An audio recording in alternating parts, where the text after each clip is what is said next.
So this is my review of Antman and the Wasp Quantumania.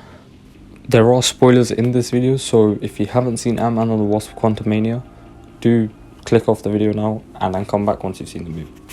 To sum it up, essentially this movie is a decent start to phase 5. Not the start I expected. I expected it to be much bigger since this is the penultimate phase of the multiverse saga. However, it does a good job introducing Kang.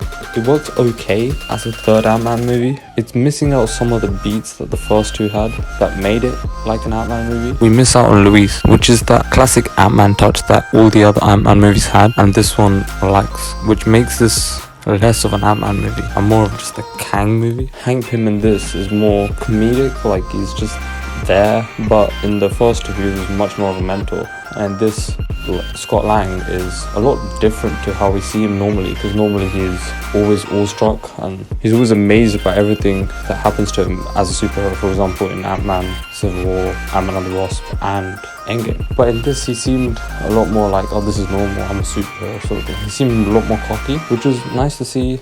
Slight different change in the character, but also slightly weird. Another interesting dynamic is how Scott Lang and Hank Pym have changed positions now. Whereas in the other two Ant-Man movies, Hank Pym was more the agitated, like he wants to keep Scott and Hope safe. In this, Hank Pym is more the cool granddad.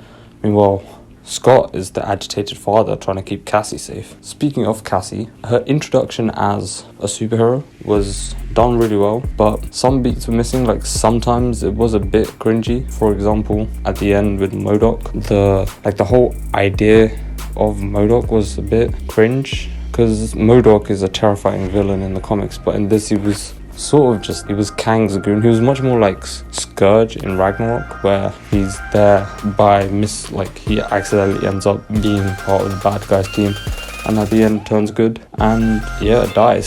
So that was interesting. And one funny thing that was in the movie though is every time MODOK was trying to bring a flashback about being Yellow Jacket and so on, he would get cut off, which was funny to see.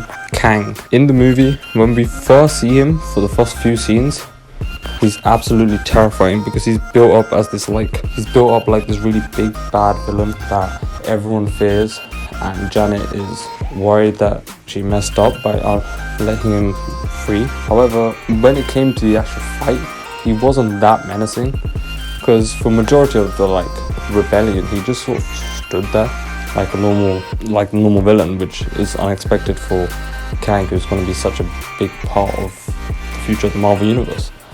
However, when it came to fistfights though, it was very entertaining. It was purely action based and it was fun. I wish that lasted a bit longer. What's weird about this version of Kang is that he's similar to He Who Remains in the sense that he's trying to prevent Kang dynasty from happening, but he does it in a way that's much more violent. Meanwhile, He Who Remains did it in a much more dictatorship way, where he just sort of pruned any timeline that resulted in a Kang. He's more violent and wants to just conquer everything, as well as destroying timelines that lead to a Kang.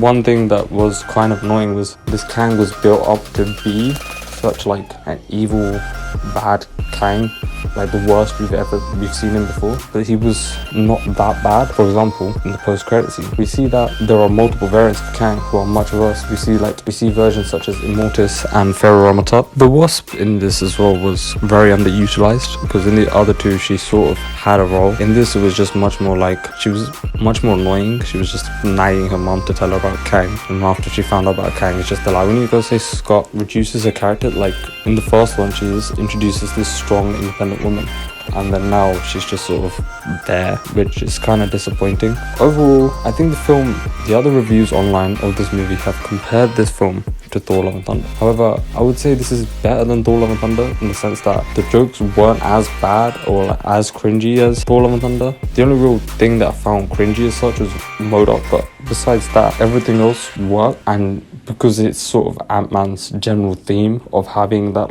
comedic humor in between moments of tension, it worked. But it does also lack the general Ant-Man touch that the other two movies had, which was essentially the idea of a heist. The first movie was just a heist using superhero, and also worked as a great introduction to the character of Antman. However, this one is it's less heisty and more stuff. Also, the world building in this was kind of weak.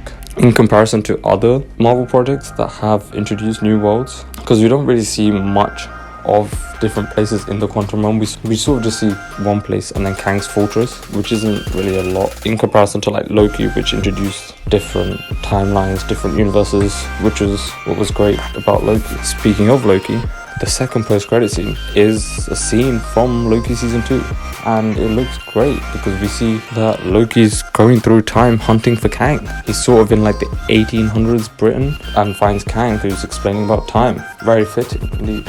This movie really serves as sort of an introduction to the multiverse saga, because there's an entire scene where Kang once again explains incursions, multiverse and so on, but he does it just loosely. Like, he just goes through the basic. He doesn't explain it as thoroughly as he did in Loki, because I'm assuming Marvel did this is for the people who don't have Disney Plus and didn't watch the shows.